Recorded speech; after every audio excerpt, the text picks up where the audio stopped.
What's poppin', YouTube? We back with another banger.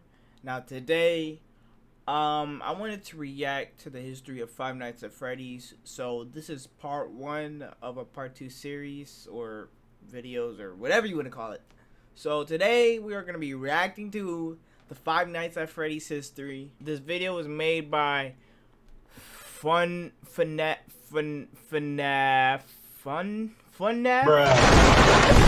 I don't know if I said that right, but let's dive in this video and yeah.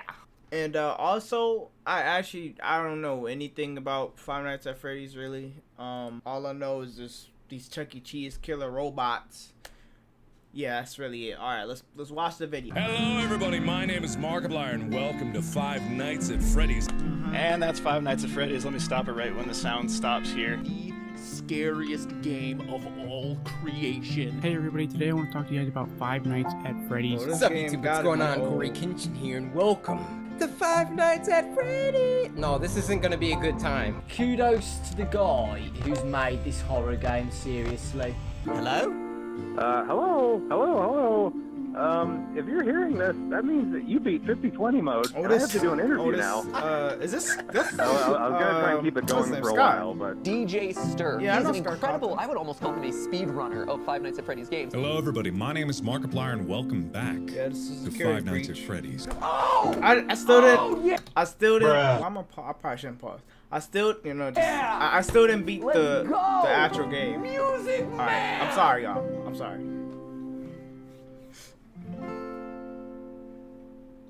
Today, the day I'm uploading this video, is Five Nights at Freddy's 8th birthday. Five Nights at Freddy's has been around for 8 years, which means there's actually fans of the franchise that are as old as the games are.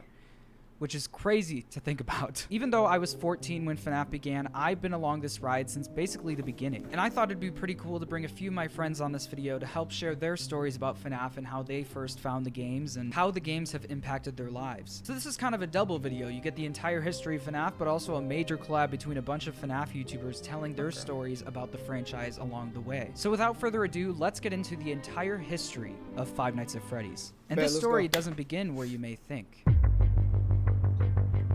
FNAF may have been released in 2014, but its true beginning goes all the way back to December 29th, 2013, when Chipper and Sons Lumber Co. was...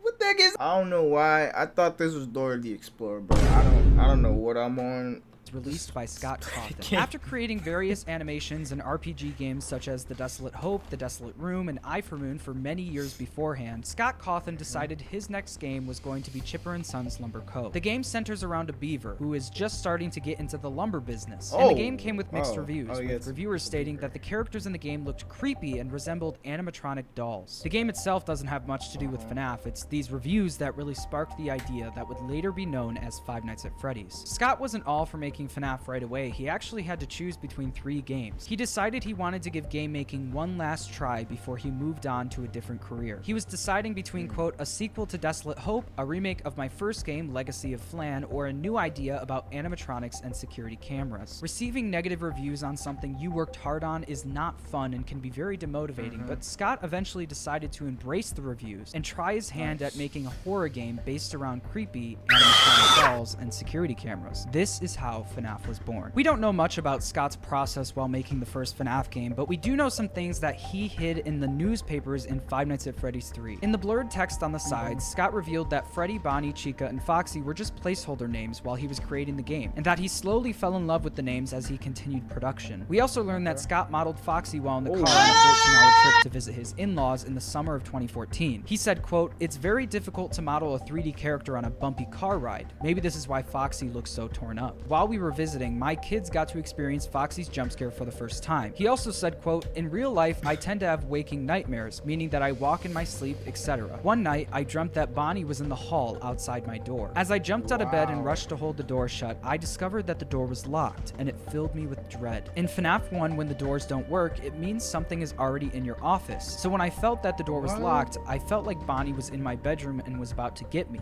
Thankfully, I woke up. Scott also revealed that he started a crowdfunding campaign campaign for the first FNAF game and raised a whopping $0. He continued saying, quote, "In the original game, Freddy was never originally meant to move around the diner and was only meant to get you if your time ran out. This was changed before release." Scott loved interacting with fans, but was otherwise a very private man, so these short paragraphs hidden in the newspaper of FNAF 3 were a welcome surprise to a community that was hungry for as much info about the series as possible. On June 14th, 2014, less than 2 months before the game's release, Scott Cawthon uploaded the official gameplay trailer for Five Nights at Freddy's to his YouTube channel, simply titled Five Nights at Freddy's. There are rumors that Scott uploaded a slightly different trailer before this one that was removed, featuring an endoskeleton with sharper teeth, but Scott never has officially confirmed that was the case. One of the most notable things in the trailer is the fact that Bonnie is seen running down the left hallway and not Foxy. This was later changed during the development process. Another notable thing is the ending scene where you see Bonnie ripping off his face. It's possible Bonnie originally had a bigger role to play in the game, or Scott just featured the character more because he personally thought that Bonnie was the creepiest. 1 month later, on July 13th, an official gameplay video of FNAF appeared on Scott Cawthon's YouTube channel. The video is only 2 minutes and contains gameplay from Night 5. One interesting thing to note is at the beginning of the night, you can see a sprite of a person with the number 1 next to them, indicating that there possibly used to be a set number of lives you would be awarded at the beginning of the game/night. This was later taken out of the game. The first Five Nights at Freddy's game was officially coming into its final form, ready for its official release, and about to start an 8-year-long journey of everything from Purple Guy to Fazgoose. So, here we go. The demo of Five Nights at Freddy's was released on IndieDB on July 23rd, 2014. There were not many people playing it at all close to the demo's release, except for one person. There seems to be only one person who received not just the demo, but the full game almost 2 weeks before its official release. And that was Ben the Scoopist. Ben was the first ever person to post a gameplay video of Five Nights at Freddy's on YouTube. In the video, he mentions that he previously played The Desolate Hope on his channel and that Scott sent him FNAF early. Really excited to play this. He actually came out and gave it to me, which is so cool. It's actually on Steam Greenlight. I'll throw all the links up to his website, to the Steam Greenlight. Okay. Ben's video only sits at 50k views despite being the first ever playthrough of FNAF on YouTube, which blows my mind. The full game was eventually released to the public on August 8th, 2014 on a website called The Sura. The game blew up almost instantaneously because of one YouTuber who decided to make a Let's Play video about it. Yamimash. On August 10th, 2014, only 2 days after the game's release, Yamimash posted his playthrough of FNAF. He was one of the first YouTubers to play FNAF, and it seemed like his audience loved the game. His video then caught the attention of a young Markiplier, whose channel was at roughly 2.7 million subscribers at the time. Markiplier's Let's Play was posted on August 12th and was an instant success, garnering over 7 million views in its first month. What is FNAF? Let's just start at the very beginning, baby. FNAF. FNAF.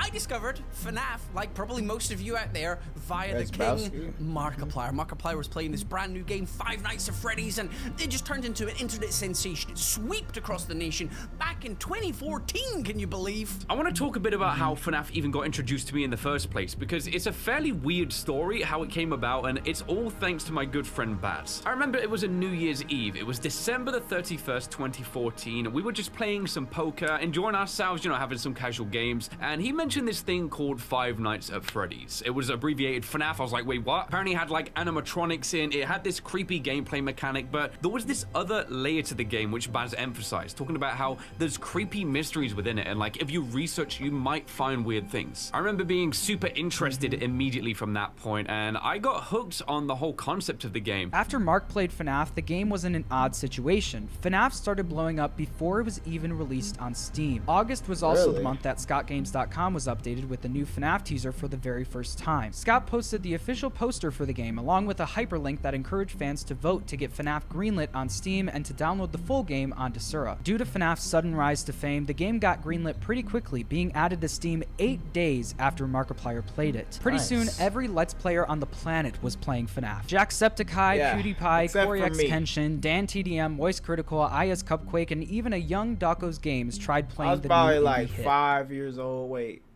So this game is 9 years ago. How old am I? 16?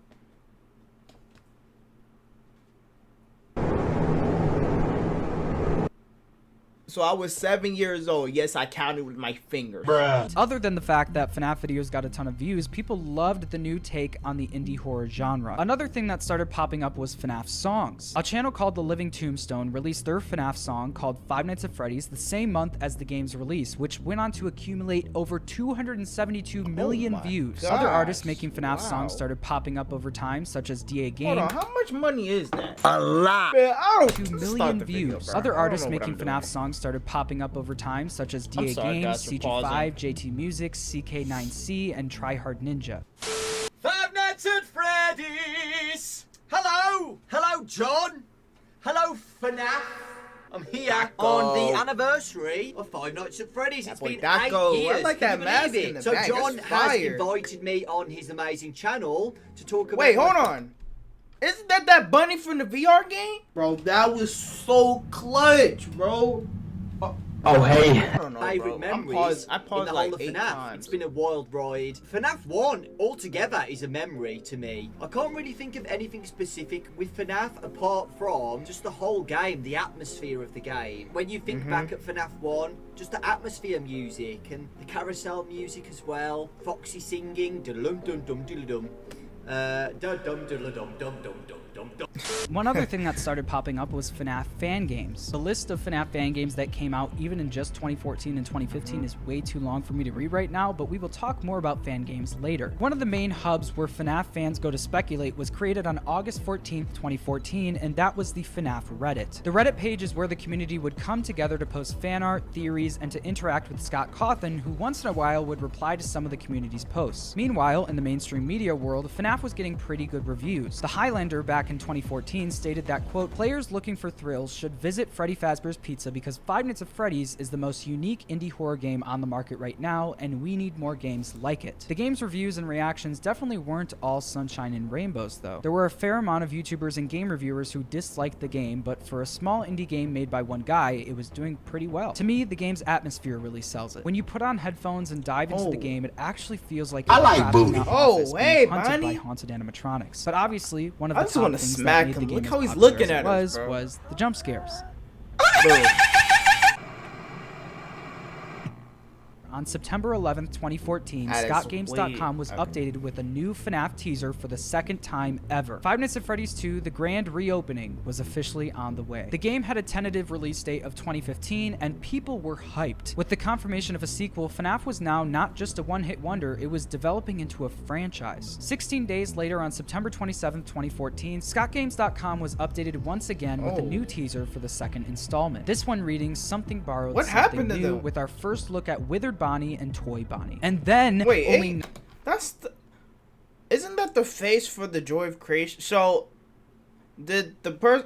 I'm here to tell you right now, we don't care. Let me tell you. We don't care. 9 days later, I'm on sorry, October guys, for 6, pausing. 2014, a new teaser for FNAF 2 dropped on Scott Games. It was our first look at Withered Foxy and Mangle. Now, in terms of FNAF 2, this one is when everything went crazy, okay? I remember Scott released the first teaser for it, and it was the toy animatronics. Seeing those guys for the first time, seeing these new shiny animatronics was so insane, and also getting to theorize about, you know, Chica 2.0, Foxy 2.0 before we knew what the toy animatronics were. People loved this teaser because Foxy seemed to be a fan favorite character at the time. The hype for FNAF 2 could not be more real, and fans were now more excited than ever due to the constant release of new teasers. Scott Cawthon was a master at building hype for his games, and this strategy is what helped give FNAF legs for years to come. Another 9 days after the Foxy and Mangle teaser, we got our first look at one of the new mechanics for the game. We got the no place to run and exactly one place to hide teaser. This teaser hinted that we may have to climb into an animatronic to hide from the others. This ended up being the player putting on a Freddy mask to disguise themselves from the other animatronics' facial recognition systems. This was actually confirmed shortly after this teaser came out when the official trailer for FNAF 2 released on Scott's YouTube channel on October 21st, 2014. The trailer was an instant hit. People loved the cinematic feel of the trailer with its epic music and animations. Shortly after the trailer's release, people started posting their reactions and analyses. This was the beginning of the FNAF YouTuber community. I remember the biggest thing people were talking about is how the game had no doors. The doors in FNAF 1 were a staple of the gameplay and made the players feel safe. Now that they were gone, people were terrified for the next installment. The trailer began with the bop of the 17th century, London Bridge. London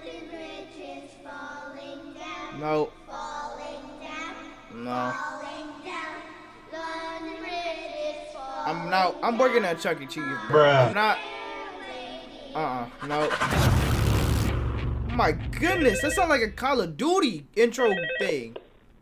Oh. Hello. Can we get back to the video now? The use of that song was perfect for a FNAF trailer because it kind of turns something that's supposed to be for kids into something that is horrifying, kind of like FNAF. One of the biggest rumors about the trailer was that if you played the London Bridge song in reverse, it would say, "The killer is out, Mike kill all, this is enough." I remember seeing those videos and not only believing it, but being even more terrified for the new game. The trailer revealed that the animatronics could just jump out of the darkness at any time. The trailer also revealed...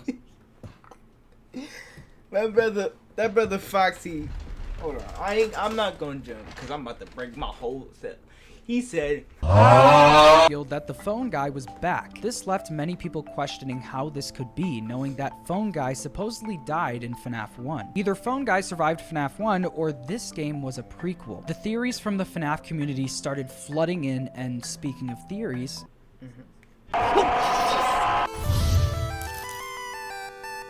it's worth mentioning that one of the other top videos that helped FNAF become as popular as it was released shortly after the FNAF 2 trailer. On October 23rd, 2014, Matt Pett from The Game Theorist posted his first theory video on FNAF. While Markiplier's viral playthrough of FNAF got people hooked with the gameplay, Matt Pett's video combined with all of the new teasers we were getting really got people hooked with the story of the game. Markiplier and Matt Pett's videos were officially going viral, setting the stage for FNAF to become a huge franchise in the gaming space. With all of these teasers and the newly released trailer, people were so hyped to see what Scott had in store, searching for any clues about what the game would be about and when it would be released. This is when things started to get interesting. Scott actually did one of his only interviews ever on November 4th, 2014 with Click Team Fusion, the company that made the software that Scott used to make his FNAF games. I'll leave a link to the interview in the description below if you want to check it out. Scott reveals many cool things about his life before FNAF and some of his older games, but the main thing that got people's attention was the announcement that FNAF 2 would no longer be coming out in 2015, it would be coming out on Christmas Day 2014. This would not be the first time that a FNAF game got released earlier than expected. Only 5 days after that interview on November 9th, Scott Games was updated once again with its final FNAF 2 teaser. What many people may think, what is that? Bro, what is that? It's a black image with a box for Cam 11 at the bottom, is actually our first look at the marionette. Several people in the community figured out that if you brighten the image, you can see a marionette standing in the prize counter area. But in terms of my favorite memory, it was whenever they first released the marionette teaser, and me and Pro Class Gamer immediately DM'd each other on Skype, and we were like, dude, we gotta cover this. We did like a dual commentary covering the teaser and just talking about like, what is this thing? It's popping out of a box. It's like in the shadows, and just the amount of like obscurity that was in the game, and that like just not knowing what was really going on at that point was just the best. People had a ton of theories about this image, but without more context, it was hard to figure out. Bro, that looked like an Angry Bird. I'm not even gonna lie with you. Anything concrete about how this character would fit into the lore in the gameplay. We would soon get that context when the official extended FNAF 2 demo was sent to select YouTubers by Scott Cawthon only a day later, over a month before the game's projected release date. Markiplier, CoreyX Kenshin, and a few other YouTubers received the demo directly from Scott himself via email on November 10th. They were the only people on the planet who were able to play one of the most anticipated games of 2014. So naturally their Let's Plays blew up. Markiplier already had his first 3 videos up on the game in the span of 24 hours. With the first one, Markiplier already had his first 3 videos up on the game in the span of 24 hours, with the first one already accumulating over 3 million views. FNAF was officially back and blowing up all over again thanks to some of the biggest YouTubers on the planet. People loved FNAF 2. With the new mechanics, new pizzeria, new jump scares, people were enamored with the experience it brought. But one part of the game that was brand new that kept everyone curious about what was going on at Freddy Fazbear's Pizza was the cutscenes. One of the major reasons the original FNAF took off was because of its lore. Using the posters on the walls, people started to get a sense that there was a story behind these haunted animatronics. And with the help of Matt, Pat, and Reddit, people really started to try and find every clue possible to get us closer to a concrete story. Scott decided to lean into the storytelling aspect a lot more with FNAF 2, introducing various 8-bit minigames and 3D cutscenes throughout the game. After completing each night, you would get a 3D cutscene of you on stage as Freddy Fazbear looking around at the other animatronics. 8-bit minigames would show up randomly after getting jump scared. These were arguably the creepiest part of FNAF 2. There are 4 8-bit minigames in FNAF 2, beginning with the more innocent one of us playing as Foxy walking off stage to surprise some what kids. is that? Who? Bro, there is a purple guy. Bro, what? He is smiling. while a creepy I'm sorry. pink man? Purple man? That's a purple man, violet? While the creepy man watches from the distance to us walking through the original FNAF pizzeria with blood everywhere while we follow a floating marionette. Yeah, these minigames were vague enough for them to be confusing, but clear enough for people to understand loosely what the story was supposed to be. Lucky for you, I am not going to break down the entire lore of FNAF in this video because we would be here all day. Maybe I'll make that video one day. Oh. No. Anyways, these cutscenes and minigames were exactly what the franchise needed to help keep the hype going. Around this time, FNAF hoaxes were also pretty popular. This was essentially fans making fake images that looked like the real Easter eggs from the games. The most popular hoaxes back then were Sparky the Dog in FNAF 1 and the Purple Man animatronic from FNAF 2, but you know, there's a lot more than that now. On November 13th, 2014, only one day after FNAF 2's official release, Scott Games officially went dark, not showing any other games or hyperlinks, just one black image with the word offline. The FNAF community was in shambles. People were wetting the bed. People were losing sleep, selling all of their Bitcoin because what if this was the end? What if FNAF was over? What if we were never going to get another... When you brighten the image, you can see text in the bottom that states, "Until next time." This image stayed on Scott Games for a while. At least it was a while compared to the near weekly updates we were getting. The website wasn't updated until about a month later. Let's try a few edits, see if we can get anything. And instantly, guys, on the right now, it's changed to a number 3, and nobody's realised. It could have been here for days, guys. Five Nights at Freddy's 3 was officially on... How do y'all figure? You know, I need to stop. ScottGames.com went dark. I need to stop no pausing. new teasers, trailers, or anything. Yet FNAF kept growing. During this time, Matt Pett released his game theory on FNAF 2, and Let's Players kept posting their reactions to the newest games. The FNAF Reddit was filled with theories and tons of fan art, and people were anxiously awaiting the third installment. After a month of silence, Scott Games was finally updated on January 2nd, 2015. The teaser featured a brand new animatronic with the text, "I am still here." This was a quite shocking teaser considering no one knew who the animatronic was. In the image, you can only see half of its face, so naturally people tried mirroring it to see if they could identify the mystery animatronic. When mirrored, it sort of resembled Golden Freddy, but with completely new that features. ain't no Golden 12 Freddy. days later, we got an even better look at the new animatronic when the What Can We Use teaser dropped on January 14th. The teaser featured all of the toy animatronics from FNAF 2 stuffed into a cardboard box, and when brightened, the mystery animatronic standing ominously next to it. People still seemed to think that this was Golden Freddy, and honestly, I did too. The animatronic did look somewhat like a bear and was golden, and we didn't get a good look at the ears yet, so you couldn't really blame anyone. People had a lot of theories about what this teaser could mean, most of them thinking that we were going to learn a lot more about Golden Freddy and that the toy animatronics were going to be back. Little did they know, less than 2 weeks later, their theories would be thrown in the trash. On January 26th, the trailer for Five Nights at Freddy's 3 hit YouTube. FNAF was at peak popularity at the time, and you could make a good argument that to this day, the FNAF 3 era was the most popular FNAF has ever been. Millions of people tuned in to see what the next FNAF game had in store. The FNAF YouTube community was also starting to form at this time, posting their reactions and analyses of the new trailer. The trailer consisted of mostly cinematic shots with text reading, "He will come back, he always does, we have a place for him," and ending with a jump scare. The FNAF community on YouTube and Reddit were officially off to the races, looking for hidden secrets and clues to what this game could be about. Even after the trailer came out and we got a good look at the new animatronic, people still did not know what the heck this thing was. Some people still thought it was Golden Freddy, some thought it was Golden Bonnie, and others thought it may be a hybrid of the two. ScottGames.com was updated the same day the trailer came out with the words, "He always does," in purple text. This led people to believe that the text in the trailer wasn't talking about the phone guy, the night guard, or the mystery animatronic, but the purple guy. Little did they know that some of those things might be related in more ways than one. On February 3rd, ScottGames.com was updated once again with our first look at the map for FNAF 3. When brightened up, you could see that there was a ventilation system connecting the whole pizzeria that presumably animatronics could crawl through. This map debunked the theory that some people had that FNAF 3 would take place in the FNAF 1 pizzeria since the map is completely different. People continued theorizing all over the internet, asking questions about what this game was going to be about, why does the purple guy keep coming back, and most of all, who is that new Golden Freddy / Bonnie hybrid? Well, we didn't find out the name of this mystery animatronic until February 15th when Scott made a post on Steam titled "Early Beta Testing Successful." In this post, updating the community on the progress of FNAF 3, there are multiple words with double letters in them. When you eventually put all the doubled letters together, it spelled out "My name is Springtrap." Scott was very active on Steam, interacting with fans and answering questions fairly regularly, so it wasn't really a shock that he made this big reveal on Steam. In fact, the same day, Scott put a new post on the forum saying, "It's true, I was hacked and the game is canceled. Someone released it for free here," with a link to this Game Jolt page. The community was confused and collectively freaked out and immediately downloaded the game. No and when way. they opened the game, this is what happened. What's up, YouTube? What's going on? Corey Continue and welcome to Five Nights at Freddy's 3. It's finally out, Bro, you that look guys. fake. Let's do it. What?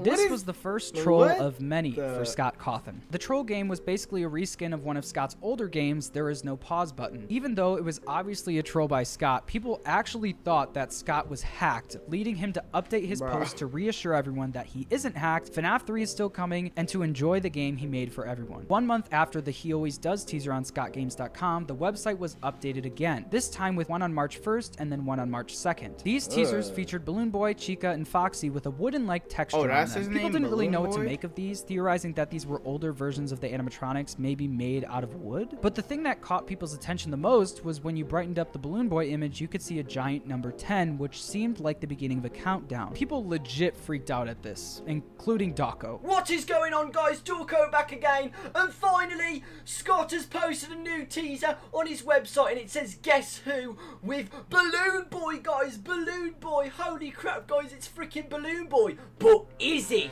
But if you brighten it up, guys, there's a 10. There's a freaking 10 there, which means Five Nights at Freddy's 3, the demo or the full game, I don't know, is going to be released the 10th. But sadly, it doesn't say the 10th of March, the 10th of April. Who knows, but it just says a 10. Was this a countdown? Was it going to be released 10 days from now, 10 weeks from now, 10 months from now? And actually, none of those were correct. The FNAF 3 demo was sent to select YouTubers on March 2nd, 2015, the day after the countdown started on ScottGames.com. FNAF 3 playthroughs quickly started being posted on YouTube, with Markiplier's video getting over 1 million views in its first 7 hours. The game was then officially released to the public the very next day on March 3rd, 2015. The game featured only one physical animatronic who could kill you, and that was Springtrap. The goal of the game was to distract Springtrap using sound cues through the camera system to keep him away from you until 6 a.m. All the while resetting your audio, camera, and ventilation systems so you don't get jump scared by various hallucinations of past animatronics. At the beginning, we were introduced to the phone dude, voiced by Scott Cawthon himself, who then turned into the regular phone guy after some old training tapes were found and played for us in the place of phone dude. In the game, there was a small chance you would get a secret screen of an up-close shot of Springtrap where you could see the remains of a human body inside of him. These secret images were also in FNAF 2 with Withered Foxy, Withered Freddy, and Toy Bonnie. Five Nights at Freddy's 3 came with mixed reviews and continues to be one of the most divisive games in the franchise. The game gave us a ton of lore with phone dude and phone guys calls each night, secret minigames, and newspaper clippings, but some didn't like that it wasn't scary enough. People said that the Springtrap jump scares weren't very effective and that the stakes were lowered because of that. Also, casual players were starting to get lost and confused by the lore since you had to actively seek it out by finding cupcakes, clicking on a Shadow Bonnie figure, and typing a code into the walls of the office. The whole community came together to try and piece the vague 8-bit minigames into one cohesive story/timeline. And I would say that the community did a pretty good job with the little information that they were given. No matter what some reviewers had to say, FNAF 3 was another success for Scott Cawthon, with the trailer getting the most views out of all the other FNAF games and the community being more alive than ever. It was during this time, on April 7th, 2015, the news broke that Warner Brothers picked up the rights for a FNAF movie. We were actually getting a Five Nights at Freddy's movie. With the release of FNAF...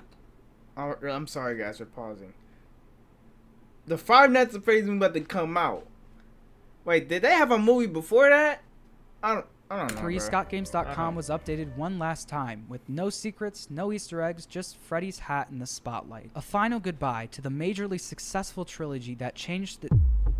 Oh, the hat is gone. On April 22nd, 2015, only 50 days after the release of FNAF 3 and ScottGames.com being updated, the hat vanished. And the community was in shambles. People were asking, where did it go? Who took it? Is there actually going to be a fourth FNAF game? Well, yes. 5 days later, the hat returned in a big way, being held by none other than Nightmare Freddy in our first ever teaser for Five Nights at Freddy's 4. The community ran with the name Nightmare Freddy because when you brighten the teaser, it shows the word nightmare at the bottom. The game would be called FNAF 4, the final chapter, and had a release date of Halloween 2015. The game seemed to be leaning way more into the horror elements that people were looking for in FNAF 3. It looked like Scott was actually listening to criticism in regards to FNAF 3 not being scary enough and decided to course correct a bit. My guess is that Scott valued the poor reviews of his game because the poor reviews of his games were the reason FNAF began in the first place. A week and a half after the Nightmare Freddy teaser, we got our first look at Nightmare Bonnie, this time with the words "Was it me?" in the top left corner. The community immediately connected this question with the Bite of 87. The Bite of 87 was one of the biggest mysteries of the first FNAF game, and now 3 games into the franchise, we still didn't know which animatronic actually did the biting. People started noticing a pattern, predicting that each new teaser would feature a new version of the classic animatronics in nightmare form, and that's exactly what happened. We got Nightmare Chica on May 16th and Nightmare Foxy on May 29th. Oh, look Chica's at that teaser tongue! still had the nightmare text when brightened while Foxy said out of order, both asking the same question. Exactly what happened. We got Nightmare Chica on May 16th and Nightmare Foxy on May 29th.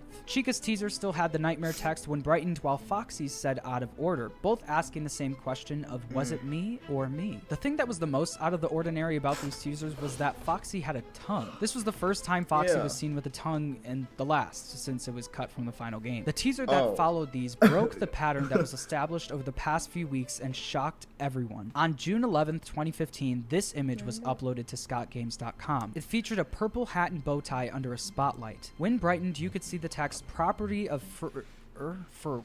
I don't know. When I first saw this teaser, I naturally thought it meant Freddy Fazbear because it started with an FR and ended with an R. But upon further inspection, you can actually tell that it ends in an ER and not an R, which is not how you spell Fazbear. The community quickly pieced together that the text probably reads property of Fredbear's Family Diner. This was significant because that was supposedly the first pizzeria and the place where the first murder took place. The community started to theorize that maybe FNAF 4 would show us more about what happened at Fredbear's Family Diner and why the purple guy decided to start his killing spree. The teasers on FNAF 4 are probably the best, I'd say. Best teasers would go to FNAF 4. The memory that I think of with FNAF 4 specifically is Fredbear. The next teaser followed the same idea as the first FNAF 4 teaser. Someone placing a hat in the spotlight and then someone picking it up. And in this case, 2 weeks later on June 25th, we saw Nightmare Fredbear sporting the purple bow tie with a giant mouth stomach. These teasers were getting so crazy that if you looked into the source code of the website and went to a random chunk of scrambled letters, moved each letter back 1 letter in the alphabet, it actually spelled out Fredbear. Checking the source code was a vital part of figuring out the lore at this point in the series, and that's why the FNAF community to this day takes every little clue seriously, because even a random bunch of letters in the source code of a website could have big lore secrets hidden within. The next FNAF teaser arrived on July 9th and featured what seemed to be a mini version of Springtrap sitting in a chair with the words "Terrible things come in small packages." Oh, that's that Springtrap 4 thing minigame 2 on each side of the hallway. The community figured out that this character's name was Plushtrap, once again through the source code. This time, Scott used an encryption technique called Caesar's cipher, a type of substitution cipher in which each letter in the plaintext is replaced by a letter some fixed number of positions down the alphabet.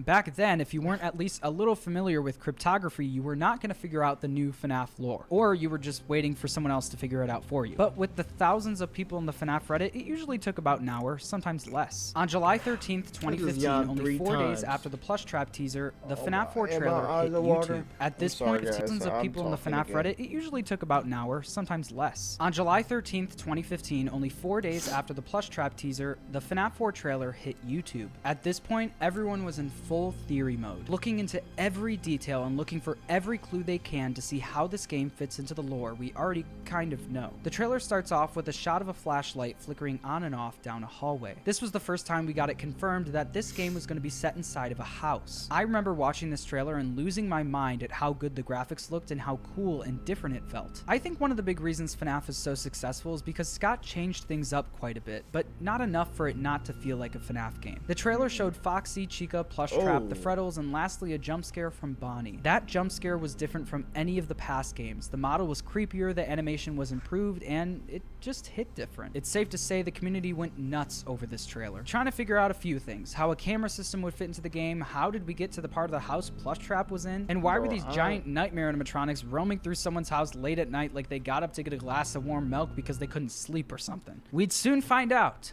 some of these answers. On July 21st, 2015, Dawko and Razbowski uploaded videos titled Official FNAF 4 Demo Reaction. Scott Cawthon actually sent Dawko and Raz FNAF 4 2 days before everyone else in order to tell everyone what they thought of the game. Both of their videos started with their reaction to the Bonnie jump scare, and it's just a joy to watch. Oh, things are starting to move now. Oh, things are starting to move now. Oh my.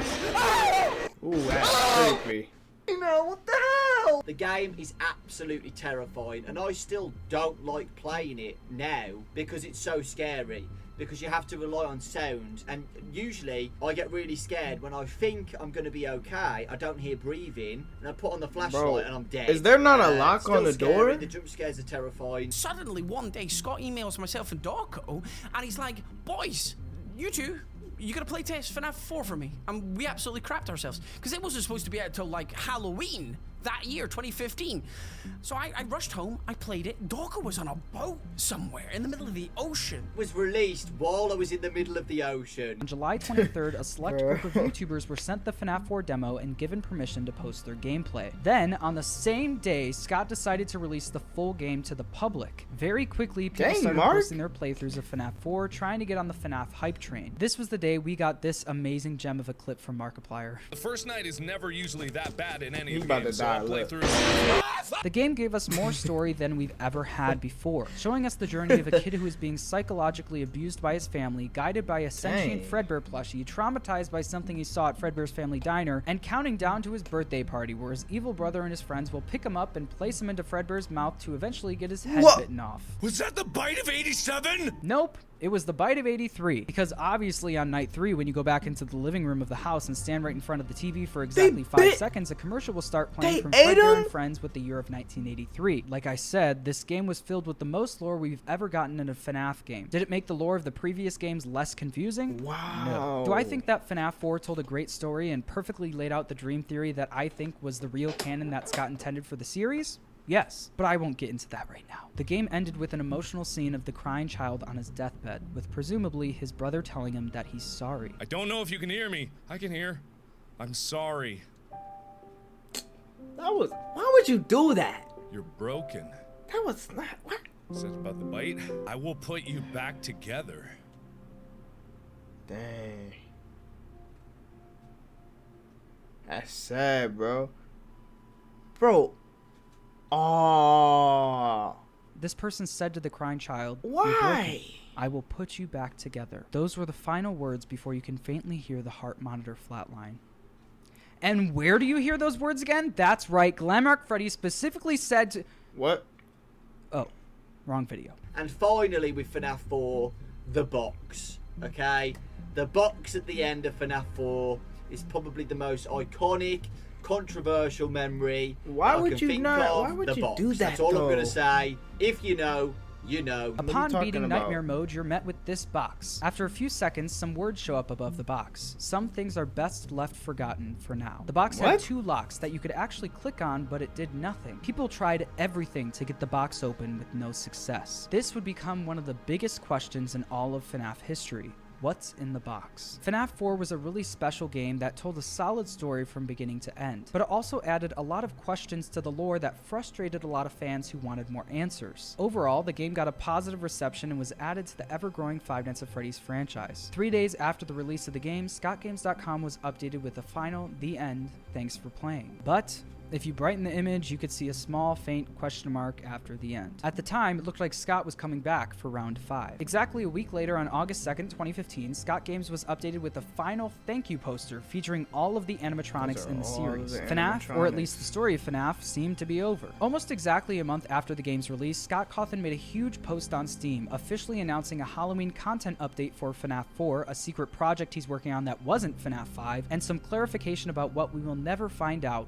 what's in the box. Scott said, quote, "Now I want to talk about what won't be included, the box. You know, when I released the first game over a year ago, I was amazed at how quickly everyone found every bit of lore and story. Then, the same happened with Part 2. Fans and YouTubers dug in and found everything. Game Theory did an incredible video on Part 2, getting almost everything right. Then Part 3 came out, and once again, the story was uncovered by the community. It seemed that there was nothing I could hide, but then I released Part 4, and somehow, no one, not a single person found the pieces. The story remains completely hidden. I guess most people assumed that I filled the game with random Easter eggs this time. I didn't. What's in the box? It's the pieces put together. But the bigger question is, would the community accept it that way? The fact that the pieces have remained elusive this time strikes me as incredible and special, a fitting conclusion in some ways, and because of that, I've decided that maybe some things are best left forgotten forever. Bruh. This blew everyone's minds and made everyone more determined than ever to figure out What was FNAF in 4. the More on that box? later. On September 9th, 2015, ScottGames.com was updated once again. The endoskeleton on the right side of the image looked completely different. It almost looked cartoonish.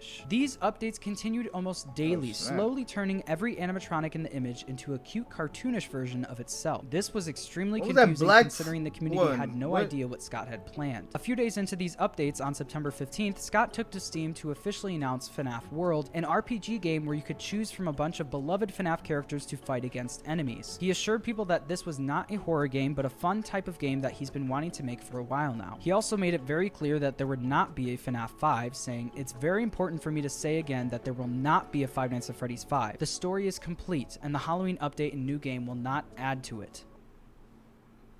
In the post, he stated that he called the new FNAF World animatronics the adventure characters, and that it would be unlikely that a demo for FNAF World would be ready by Halloween since the game was still in early development. Even though Scott said there wasn't going to be a FNAF 5, people were still hyped. We still had FNAF World and the FNAF 4 Halloween update to look forward to. Little did they know that one of the most important days in the history of FNAF was soon to be upon them. It was a warm September night. The forecast was cloudy with a 30% chance I'm sorry. September 18th, 2015, a day that would soon be written into every history book known to man. This was the day MatPat planned his big FNAF Theory livestream with Dawko, Razbowski, Ryan, Everybody and Ryan from 8-Bit Gaming, and Smike. The stream was meant to be a big collaboration with all of the biggest FNAF YouTubers in order to try and figure out the lore. The stream was a major success, but there was one huge problem. The stream kept crashing. The stream crashed literally 2 or 3 times before they finally got a stable connection. But while the stream was crashing, one person was watching it all go down, Scott Coffin. Dawko just tweeted out 2 minutes ago that Scott commented on Steam 11 minutes ago. Yeah. They were getting too close to the truth.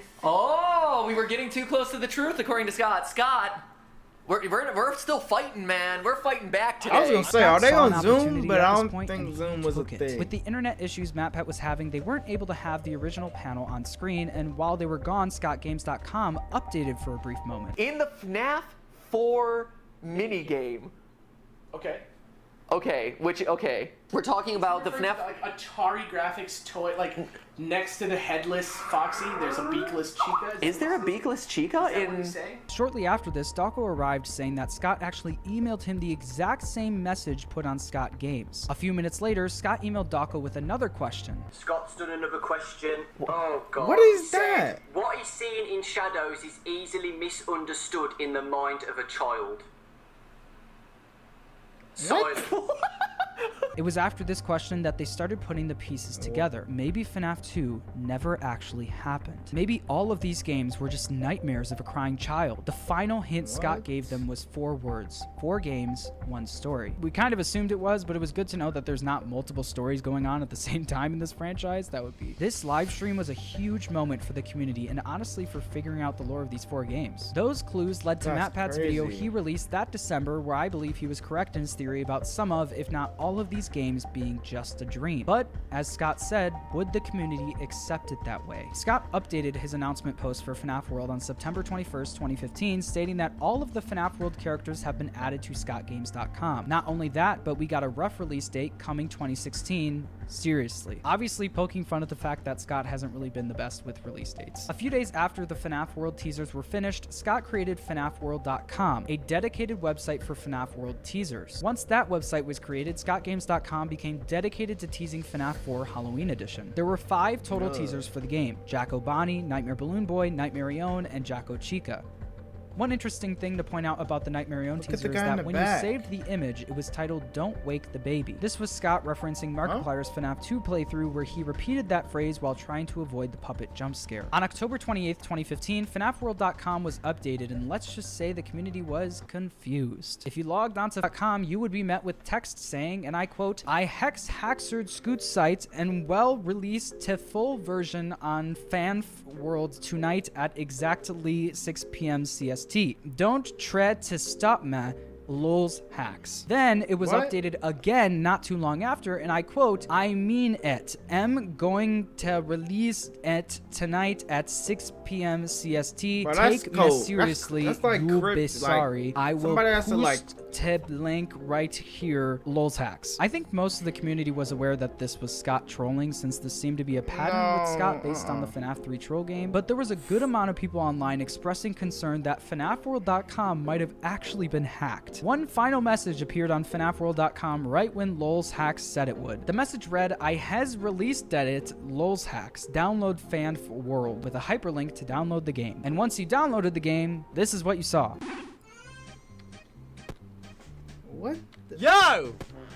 Whoa, this music! The game was once again a reskin of one of Scott's older games, Fighter Mage Bard. The community actually didn't mind this troll game and seemed to have a lot of fun with it. On October 30th, 2015, FNAF 4 Halloween Edition was released, one day before its scheduled release. Scott even took to Steam to joke about how we should be proud of him for releasing it this close to the actual release date. Although people were hoping for some answers about the lore and maybe an opening of the box, none of that happened. But it was still a very fun update to an already great game. The new designs were awesome, and it was so cool to see Nightmare Yon, Nightmare BB, and Nightmare Mangle added to the mix. On the same day as the release of FNAF 4 Halloween Edition, Scott posted the teaser trailer for FNAF World on his YouTube channel. The beginning of the trailer was not like anything we were expecting. It looked like a regular FNAF trailer until about 34 seconds in. The trailer featured all of the characters we saw in Scott games grouped into teams of 4, battling obscure enemies we've never seen before. After listing all of the characters we'd see in the game, we saw possibly the cutest thing ever, Adventure Mangle playing with a paddle ball. It ended with a release date of coming soon. The trailer had a mixed reaction from fans. Some criticized the animation style and graphics, while others were curious why this game was being made in the first place. But overall, I would say a majority of the community loved the trailer and was looking forward to the new game. The game was looking to be a lighthearted entry to the series, but the lightheartedness did not last for long. On November 2nd, 2015, we got possibly the creepiest FNAF teaser to this day. When you went on scottgames.com, it looked like there was nothing there. But when you brightened the dark image, what you saw was what a... Bruh.